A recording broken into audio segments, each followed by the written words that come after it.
Welcome back to the Cité Lumière. Welcome back to the La Nuit des Idées, the Night of Ideas. So many ideas already. We've only had 2 sessions and we're about to have some more very big ideas. We heard about Europe at war just before in the session and the repercussions of that politically and socially and economically. We're now going to hear about art and what art can do. And this is going to be an absolutely fascinating session, so well done on you for choosing this one. I'm intrigued by this. We've got a collection of extraordinary artists to talk about their work in the face of this upheaval and what art can do to keep us going and to keep us thriving with ideas. And it's kind of at the center of what we do tonight here at the Institut français on the Night of Ideas. The session is called Ukraine Wartime Artists, Narratives and National Identity. Big ideas and big questions, but you'll see how that forms and makes sense from the panel that we've got. So would you please welcome to the stage Maria Kulikovska, Sergiy Lebedynskyy, Emeric Lhuisset, and our chair for this panel, Alexandra de Viveiros.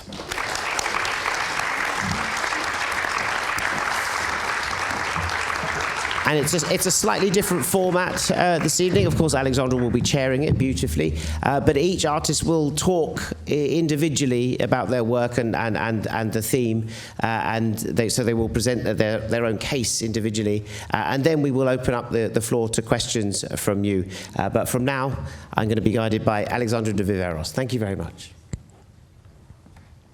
Good evening, everyone. Is it okay with microphone? Yeah. Thank you for joining us today for this important discussion, Ukraine Wartime Artists, Narratives and National Identity. Almost 3 years have passed since the Russian aggression of Ukraine, a conflict that has not only taken a devastating human toll, but has also threatened a cultural heritage of the country. In the face of this cultural assault, we must ask, what role the artists can play in this war, how they can approach with a political perspective, combine the artistic approach with a political perspective. Today we are honored to have with us 3 remarkable artists who have been directly engaging with war, with the theme of war, through their work. Let me introduce Maria Kulikovska. Maria is an Ukrainian artist and performer born in Kerch, Crimea. Her work explores migration, identity, feminism, and resilience. Displaced by the Russian annexion of Crimea in 2014, Maria lived and worked across Europe while remaining based in Kyiv until the full-scale invasion of 2022. This double displacement have shaped her politically charged art, focusing on human rights and exile. Maria's performances have been showcased in Europe and Ukraine, and her works exhibited in major public institutions, such as New National Gallery Berlin, Ludwig Museum in Budapest, and Albertina Modern in Vienna, among others. Emeric Lhuisset is a French artist, researcher, and professor of geopolitics at Sciences Po in Paris. The artist views his work as an artistic transcription of geopolitical analysis. His works have been featured in numerous exhibitions at institutions such as Tate Modern and Centre Pompidou in Paris. Emeric has received several awards, among them the British Journal of Photography International Photography Award, the BMW Residency, and the Grand Prix Images Viveiros Leica Prize. He has also published several books, including Ukraine, 100 Hidden Faces. Sergiy Lebedynskyy is an Ukrainian photographer and curator from Kharkiv. With a background in engineering, he began his artistic career in 2007. Together with Vladislav Krasnoshok, he co-founded the Shilo Group. Their photo series were shown at the Rencontre d'Arles and Houston Photo Fest. Works of the artists are part of the prestigious international collections, including the Centre Pompidou in Paris. Sergiy is also the founder of the Museum of Kharkiv School of Photography. While documenting the war, he worked to evacuate the museum's collection from Kharkiv. Works from this collection were later featured in exhibitions he curated in the Communal Gallery in Berlin and Kunstmuseum in Würzburg. My name is Alexandra de Viveiros. I'm a gallerist from Paris, and I represent 9 Ukrainian artists. Now I'll pass the microphone to Maria Kulikovska. Thank you very much for your attention. Hello, everyone. I'm very happy and thankful that I'm here on the stage in the center of London, if I can ever dream about this. So I will start from the beginning. I was born far, far away in the end of this universe. But when I was born and when I raised there, I didn't know that it was an end of the world. I was thinking that it was a beginning. And actually it was a beginning. I was born in Kerch Peninsula, just very close to the place where is still existing illegal Crimean bridge.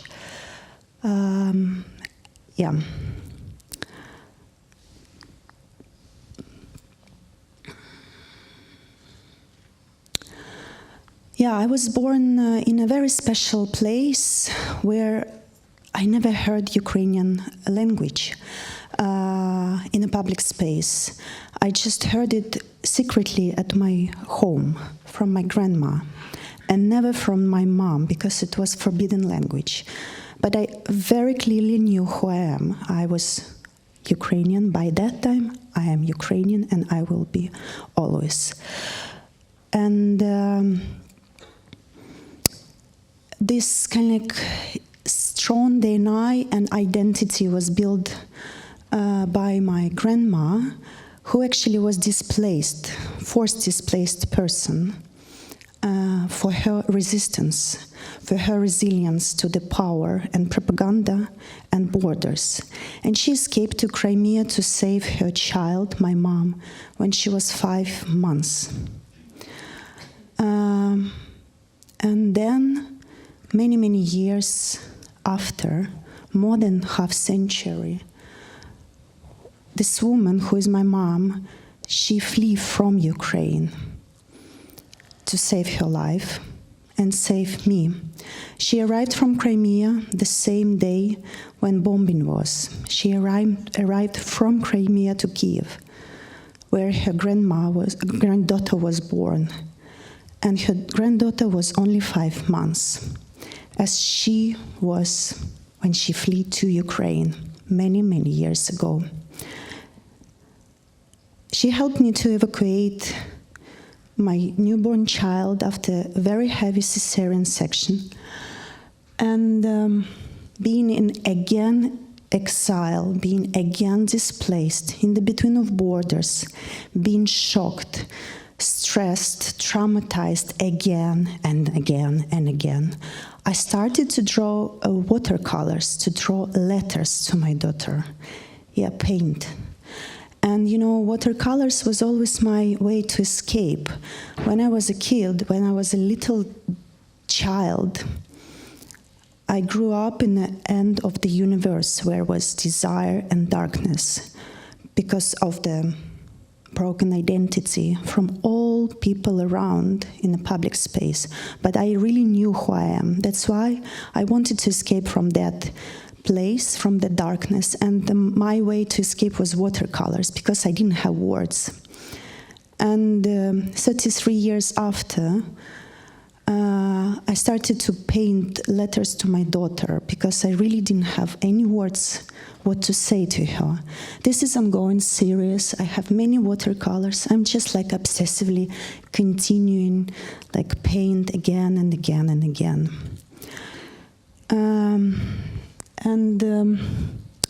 While we kind of happened to being evacuated to Austria, I had a chance to touch ceramics, very fragile material, and I always been fascinated by ceramics, but I never realized any object before that. And why ceramics? Why ceramics? Because it's like a very body, very fragile, very heavy, and very meaty.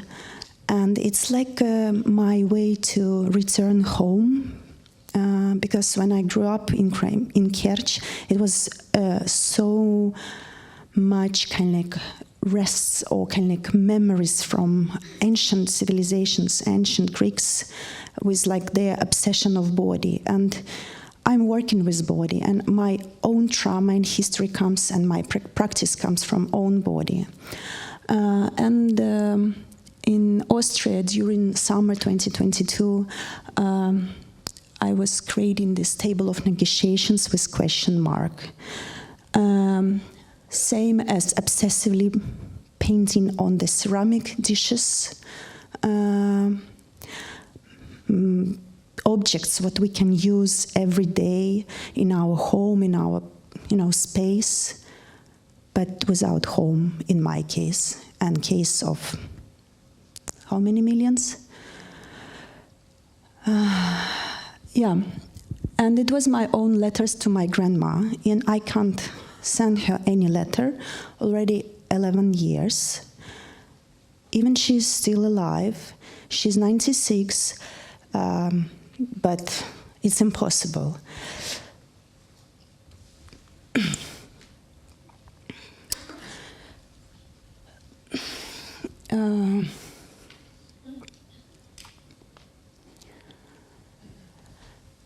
My latest work. This is a cast of my body when I was pregnant, 6 months before full invasion, but I was already in the war.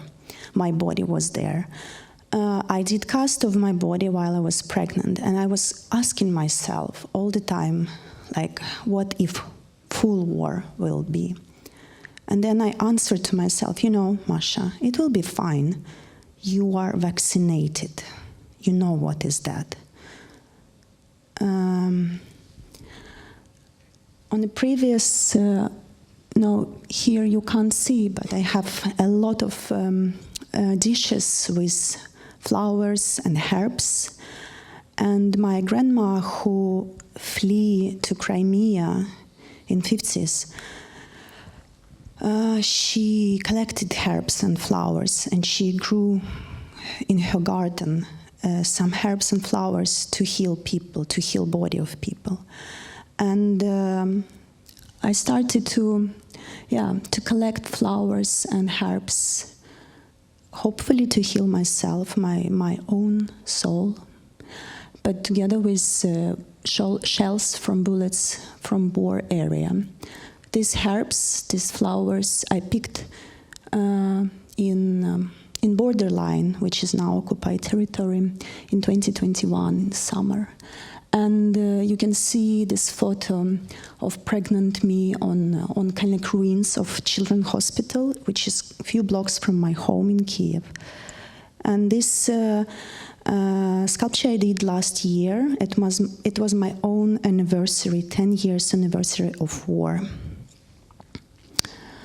And I also created kind of replicas of my first casts, which were destroyed in 2014 in Donetsk. They were shot by DNR militias because I became in blacklist as forbidden artist in Russia. I'm proud of this. But I will finish with the beginning.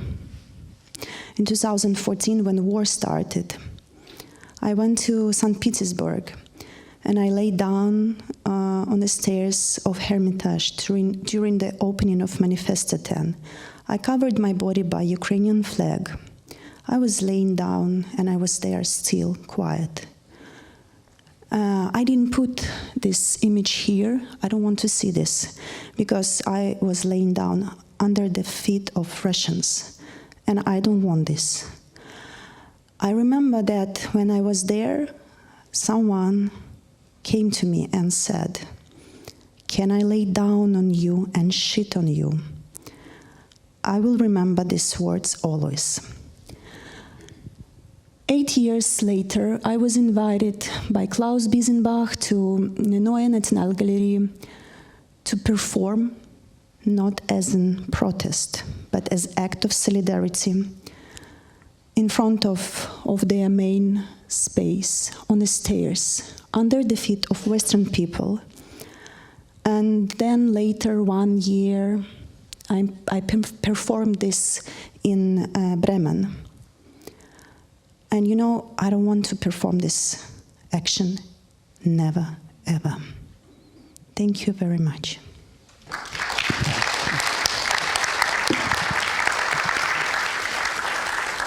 Thank you very much, Maria, for your powerful insights. Thank you. Now we'll hear from Emeric Lhuisset.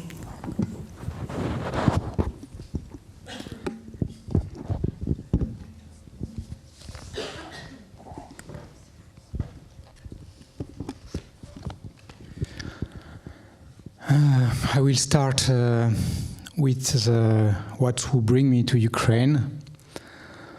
And in 2013, I never been in Ukraine. I don't have a particular connection with this country. I don't know really well the history of this country. And I look at the news and I see that they have protests in Kiev and other city of Ukraine, but I don't really focus on it. At that time, I was mostly working in Middle East. And they start to have people shoot by bullets on Maidan. And at that moment, I realized it's not anymore protests, it's some other things. And I want to understand what's happened. And I start to do some research in different media. And I realized that between the pro-Western and the pro-Russian media, the analysis was totally different. I recognize this Russian propaganda. I recognize from before, but I will be back to that. And I have the sensation that something's really important start at that moment.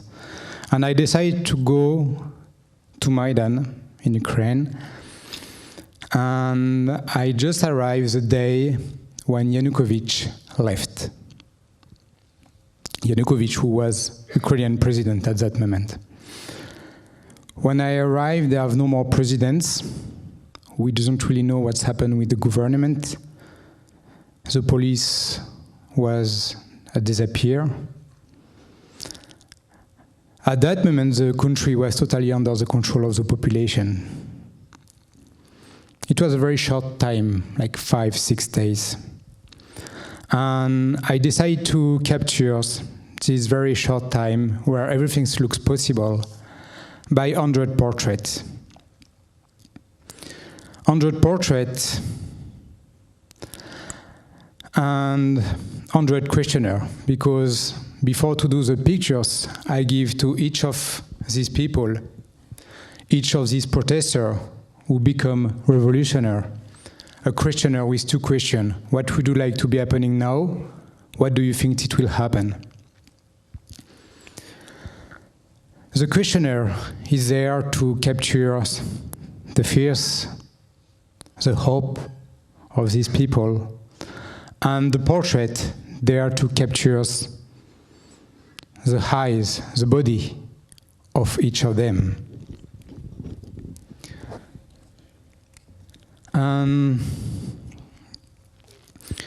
I do 100 portraits because 100 portraits, it starts to be representative of who was the people of Maidan, but it's also a reference to the heavenly 100, the 100 people who die on Maidan.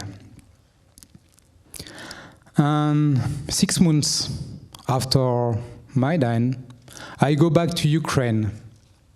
But that time, I go in the Donbass, in the east part of Ukraine, in the Donetsk area. And during the night, I put the portrait and the questionnaire in the street to show to the people who was under the Russian propaganda who was really the person of Maidan. Because if you look an article, for example, in the press, it can be a very famous newspaper, it can be a very good journalist. You will always have a person who will say, oh, it's fake, it's manipulation, it's propaganda. But in this project, it's very raw. You have portrait and writing questionnaire of each of these people. You are agree or not agree with what these 100 people say, but it's directly the voice of these people. And for me, it was a way to deconstruct the Russian propaganda. As I tell you, I was already familiar with this propaganda. I started to become interesting to the Russian propaganda in 2004. In 2004, when I was in Pakistani tribal area, I met a Chechenian fighter. We spent some time together, and he gave me a CD-ROM. We talk about this war in Chechnya. After, in 2012, I spent a lot of time in Syria with the rebellions in the Idlib and Aleppo province. Also, I find again this Russian propaganda. And it's why, when I decide to work on Maidan, I recognize this same propaganda. After 2014, I continued to go back to Ukraine, but just for vacation, to visit a friend. These people that I meet on Maidan who become, for some of them, very good friends. I'm happy that one of these friends is there today. And at the beginning of the global invasions, I decided to go back to Ukraine. And I arrived in Ukraine in the beginning of March. And I decided to do 100 portraits of the civilian Ukrainian resistance. And with all these people that I meet on Maidan, they introduce me very easily in different groups of Ukrainian resistance. These people of all Ukraines.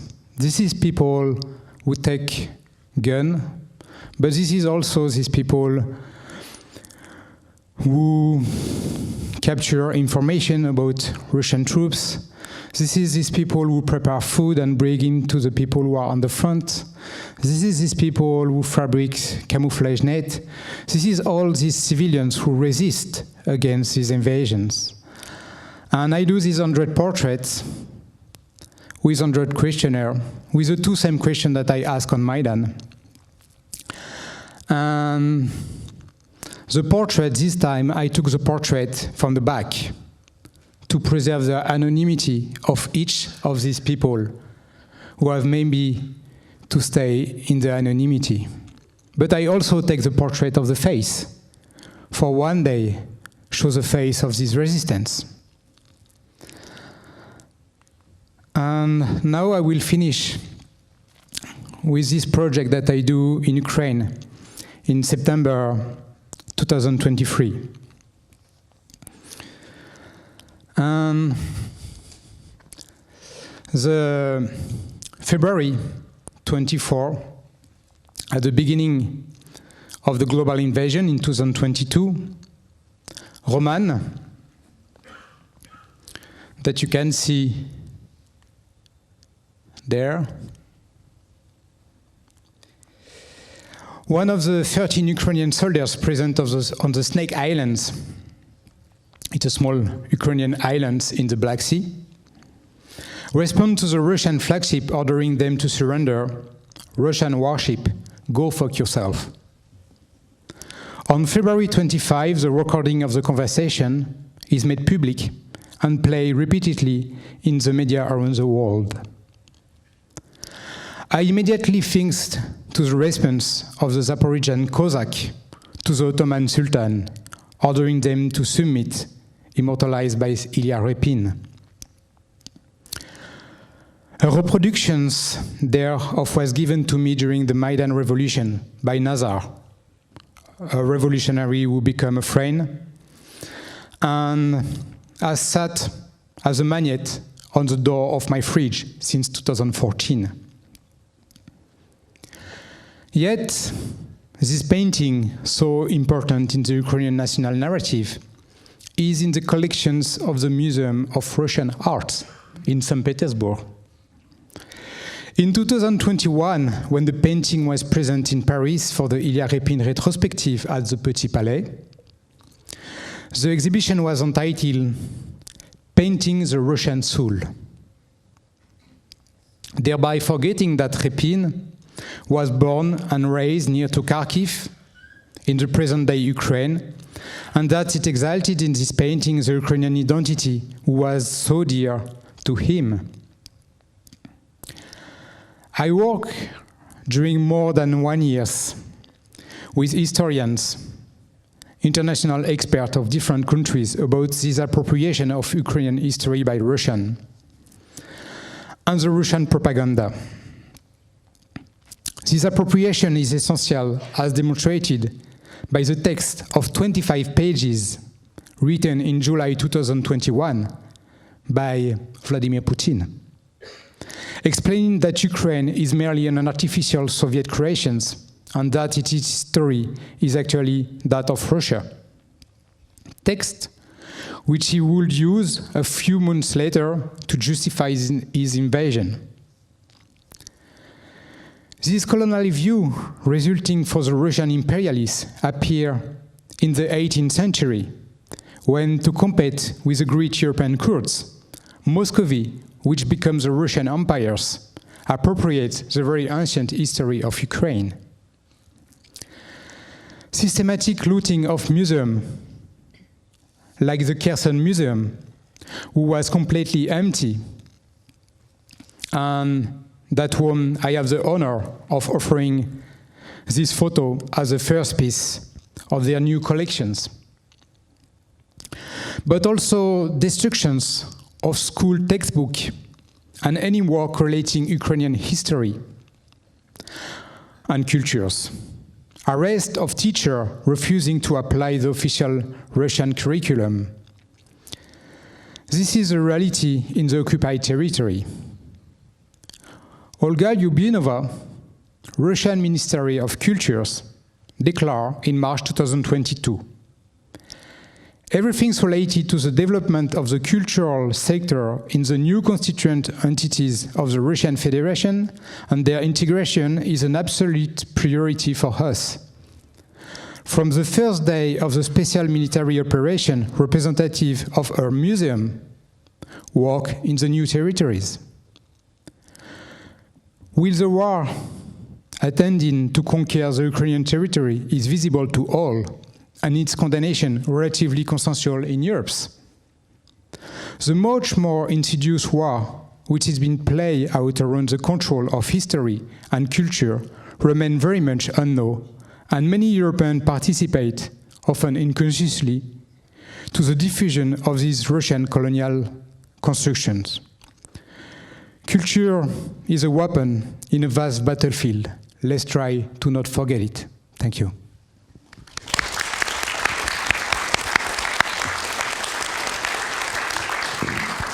Thank you very much, Emeric, for sharing your experience. Now we'll pass the microphone to Sergiy Lebedynskyy, who would like to talk I'll better stand up. Yeah. Good evening. Oh, yeah, okay. Yeah, good evening to everyone. My name is Sergiy Lebedynskyy, and I'm coming from Kharkiv.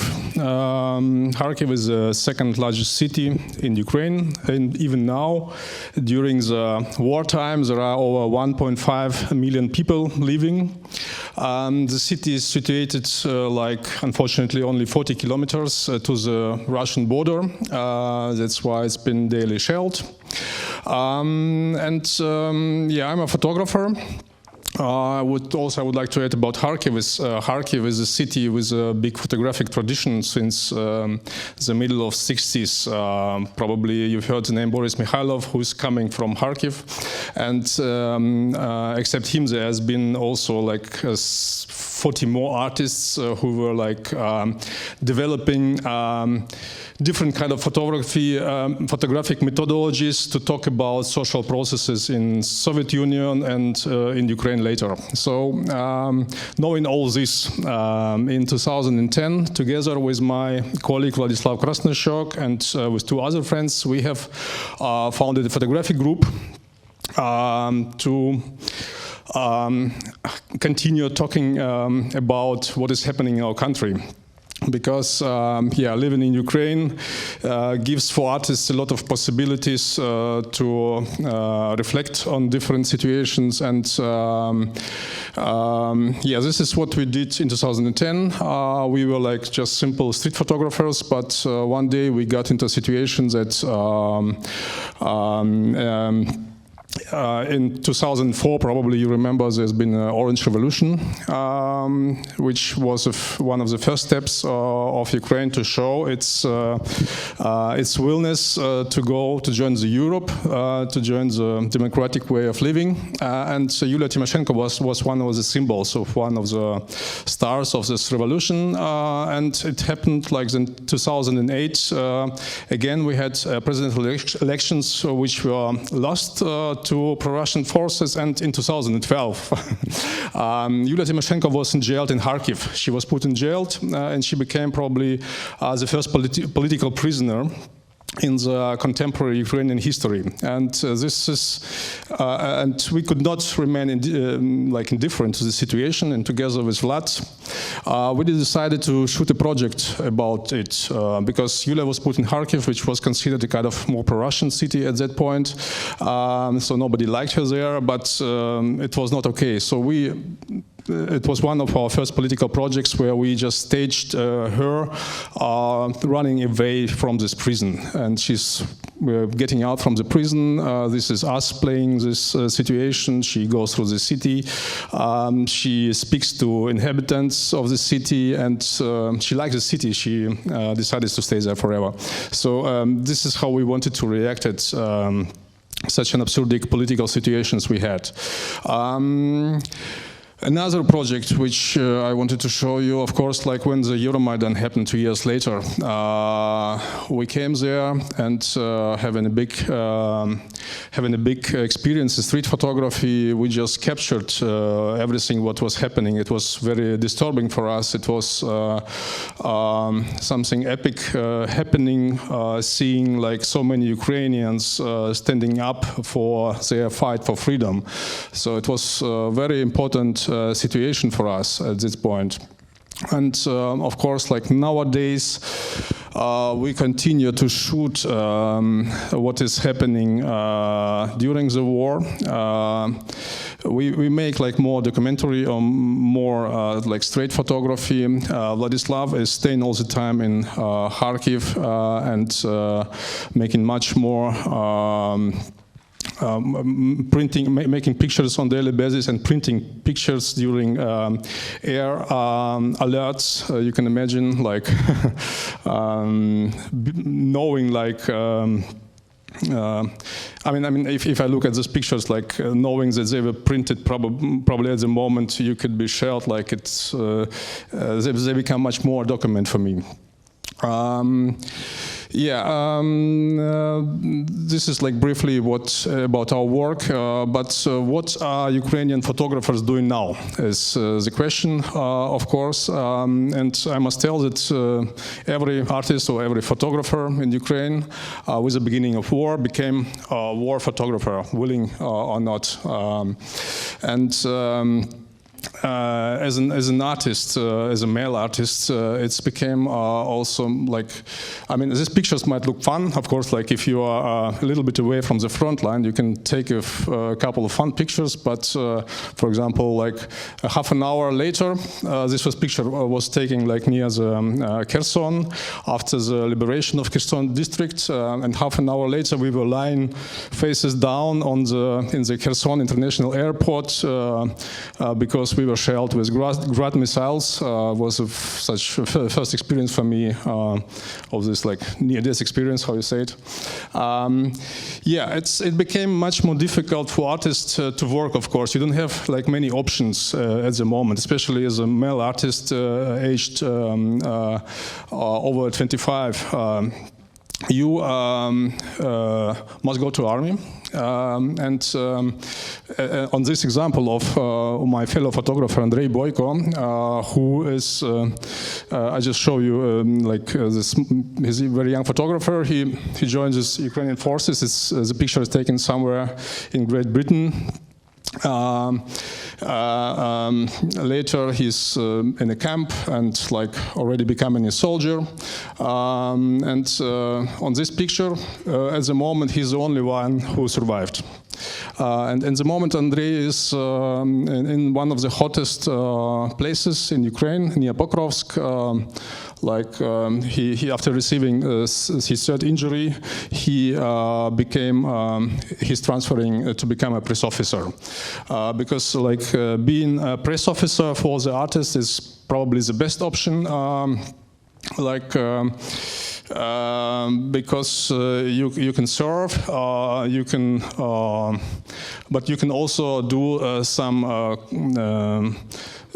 like more like artist work. You communicate with your photographs or about the situation on the front line and in Ukraine in general. So, for example, this photograph, which I just received from my friends last week, like all reporters gathered somewhere in the flat, probably like 40 kilometers from the front line, like meeting each other.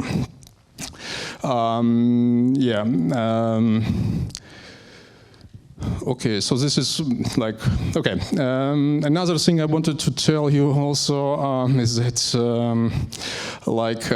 since a couple of years we've been working on the project of the first contemporary photography museum in Kharkiv, and we were planning to launch the museum in September 2022. We have an amazing team of researchers. We have built up a great collection, and we have also built a place for photography museum near the railway station of Kharkiv. And this is how the building was looking before the reconstruction and after reconstruction. And this picture was taken by myself 1 week before the full-scale invasion. I was not believing something like this is going to happen, and I was just simply installing the new light in our exhibition area, and 1 week later the railway station looked like this. We had so 1 million people need to evacuate. Of course, women and children were on the first place. In such a moment, you forget about the art and the archives, I can talk about the situation much longer time, but nevertheless, a couple of weeks later, we have managed to evacuate the archives of the museum and also some archives of artists in Kharkiv to Europe, and we have evacuated over 2,000. Later, when I looked at the customs documents, I've seen that we have evacuated over 2,000 kilograms of photographs and negatives. So this heritage was saved. Thank you for your attention. Thank you for supporting Ukraine. And if you have questions later.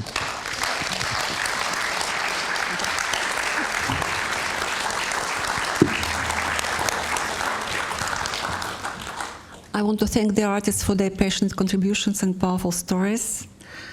Now I would like to shift the perspective slightly and share with you how a gallery like mine, who represent 9 Ukrainian artists, as I told, can support them during such terrible circumstances. So my artists, they are photographers. They are mostly from Kharkiv, the city with a huge cultural tradition. To give you some context, the movement of Kharkiv School of Photography emerged in the late 1960s. Artists from the movement treat the photography in an unconventional way, and they developed the personal aesthetic by defying existing taboos of representation. The experiments went against the codes of social realism that served to glorify the repressive state. Now, fast forward 2022, February 2022, Kharkiv under constant daily shelling. Photographers from 3 generations, some elderly, some with aging parents, some with the others with small children, remain in the city navigating the chaos and trying to protect themselves and their families. In the first days of the aggression, I reached almost every day to the artists. It was struck me with their strong and calm attitude, especially from the artists from older generation. It felt as though they tried to reassure me and not the other way around. Here I show you some images from Yermilov Contemporary Art Museum, where a group of artists sought refuge in its basement. Artists texted to me, "Don't worry, we are okay, we are playing chess, guitar, we are organizing artist talks." And in a few days, when a museum infrastructure was struck with a bomb, and it was impossible to stay here, they wrote to me, "Pray for us, we are heading to the train station." We saw previous photograph of Sergiy with what looks like train station at the moment. Why I share this with you? I just want to illustrate how in the first weeks of the war, the primary focus was naturally on helping people to survive, organizing evacuations and shelters for them. This is what we also tried to do. During that time, art projects and even questions of art preservation inevitably took a back seat. Yeah, it is the second image from this Yermilov Art Center. And so, however, in March 2022, I decided to organize a non-profit exhibition entitled Once Upon a War in Kharkiv. It featured work created before the war and that I had in the gallery. The main intention was to help the artists and to raise funds for the evacuation of their personal archives and the collection of the Museum of Kharkiv School of Photography.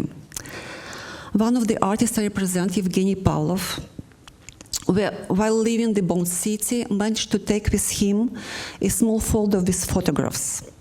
This folder traveled with him across numerous borders before finally arriving to Austria, from where he could send it to me.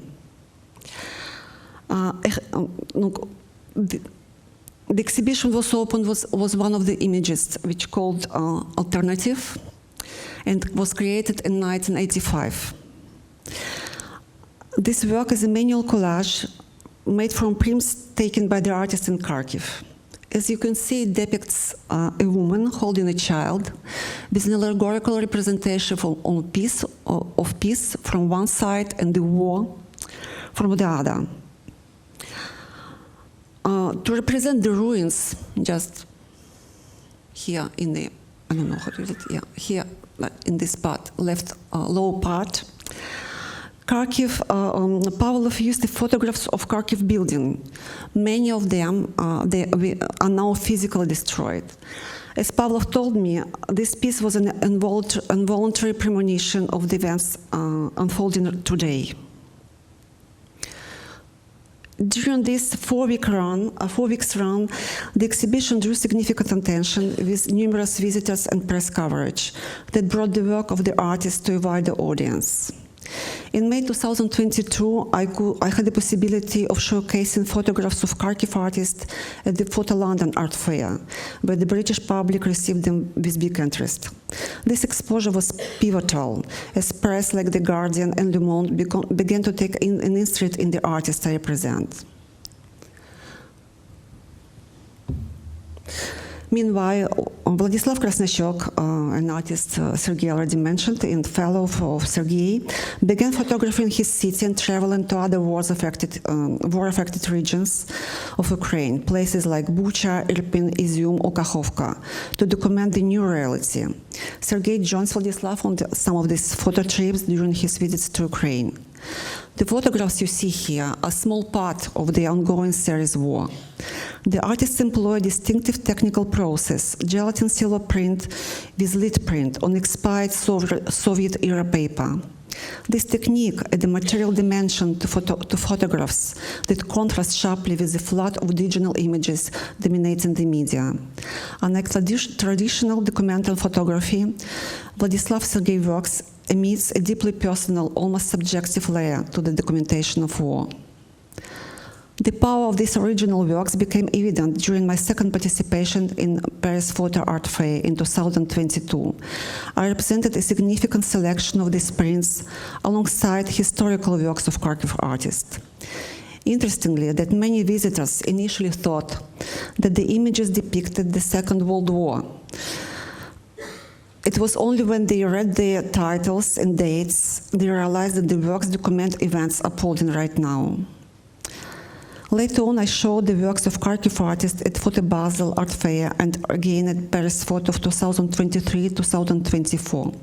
At 24, they were featured in a curated sector called Voices that was dedicated to Eastern European photography. These events help bring greater recognition to the artists, amplifying their voices and ensuring their stories reach a global audience. In conclusion, supporting artists during a time of war goes beyond exhibiting and promoting their work. It's about preserving a rich cultural heritage, highlighting the narratives of the Kharkiv School movement. Thank you very much for your attention. Now I'd like to open floor to questions. We'll be happy to answer and hear your voices.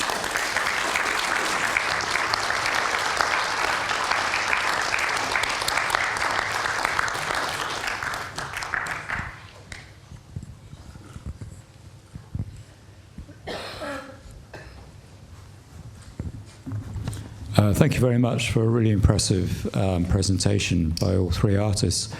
I just wanted to ask Ukrainian artists working today, you're very much responding to the existential crisis that Ukraine is facing, and your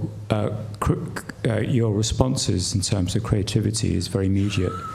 Do you also have a sense of the future, that you're making a cultural response, a cultural witness response to this grave crisis, which in the future will be part of Ukrainian cultural history?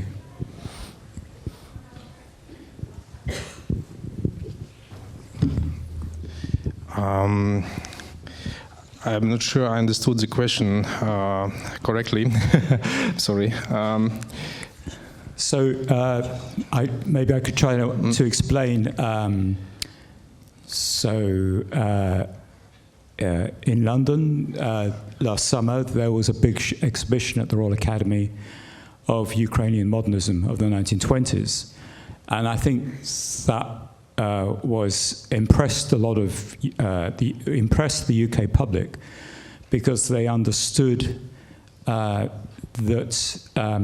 Ukrainian culture is not Russian culture, but also that what the Ukrainian artists were doing of their time was witnessing the experience Ukraine was, the historical experience of Ukraine of that time.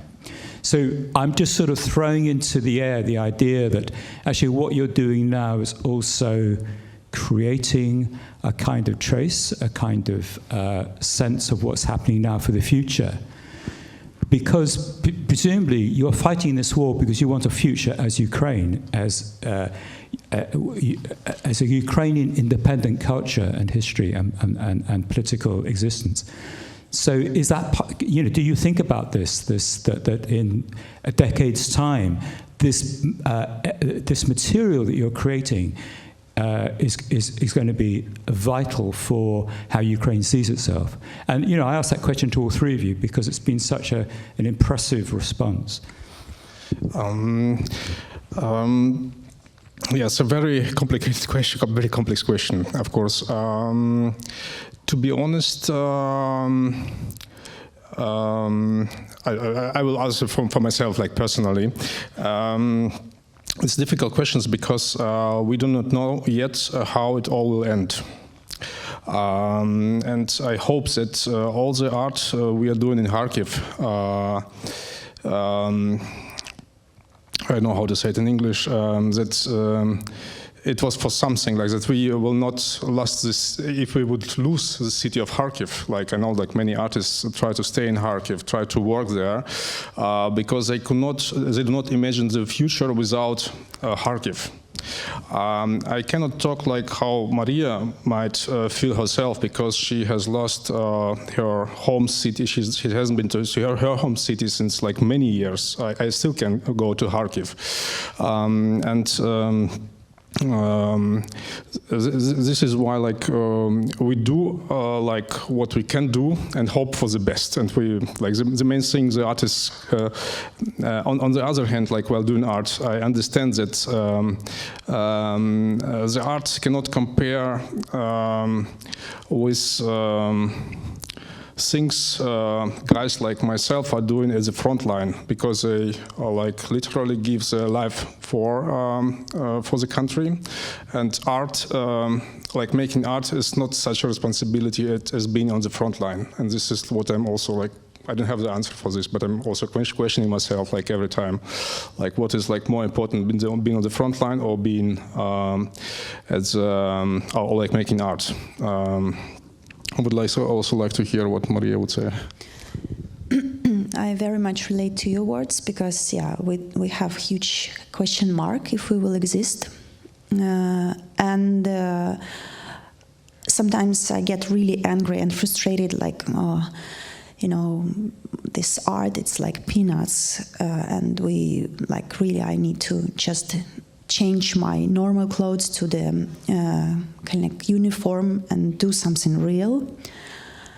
But I am responsible for a very little child, and I think that she is kind of someone who will care DNI of us. And I do believe that I actually been in this exhibition, what you mentioned. It's just fantastic. And walking in this exhibition, seeing artworks from Ukrainian artists, from avant-garde, I kind of felt a pain in my skin. It was like itching my skin, because I understood finally, fully, me as a Ukrainian, I finally started to understand only now what they were talking that time and what kind of message they try to connect, hide in their works. I don't think that necessarily artists need to respond to a war, and in like ceramic dishes, painting with flowers or even watercolors, I don't talk directly about war, but it's always present. And I think that even those artists who do in performances, theater, especially nowadays in Ukraine, inside, they still respond to it. And if we will think about future, let's hope, definitely we can keep message through our art. Maria, Sergiy, Emeric, добрий вечір. Good evening, bonjour, bonsoir. Maybe a question to Emeric, because Maria, very impressed with your work, really, very touching. Sergiy, an amazing collection of images. But to Emeric, just can you share your thoughts about war and capturing suffering and in the country which was unknown to you before 2013 as a creative force? And what you think Ukrainian artists and maybe yourself will be able to do to heal, because war and capturing its spirit and maybe resistance and hope can be addictive, and there are historical examples of that. So what do you see as a way out and the future?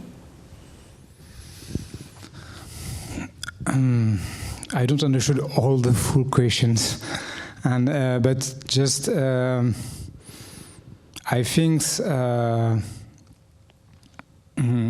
first what the Ukrainian artists do, it's so important, and as I use in the conclusions of my interventions, cultures is a weapons. And I don't want to leave this weapon to the Russian. And what the artists do about Ukraine is so important, especially what both of you do. And as non-Ukrainians, I explain what it brings me to Ukraine, and I need to understand, but I don't develop all. And I also talk as a European. And I remember when I arrived on Maidan, I see a lot of European flag. And I remember of a body with a small piece of fabrics with this European flag, a body of a young boy. And as a Europeans, we are directly concerned by what's happened in Ukraine. And it's not only a war for Ukraine. And you was there at the previous interventions. And if Ukraine fall, who will be the next, you know? And this is not only a war for Ukraine. This is a war for all Europes. And as Europeans, we have to do things. We have to do things to preserve the world where we are. And it's also one of the reasons why that it was so important for me to continue to work in Ukraine and to continue to try to fight against the Russian propaganda, and especially in France, the Russian propaganda, it's very, very strong. I don't know in UK, but in France, I can say still now, it's very, very powerful. And how the Russians use the cultures as propaganda, as a weapons. And we have to fight against that. And the last picture that I create, and it's all this.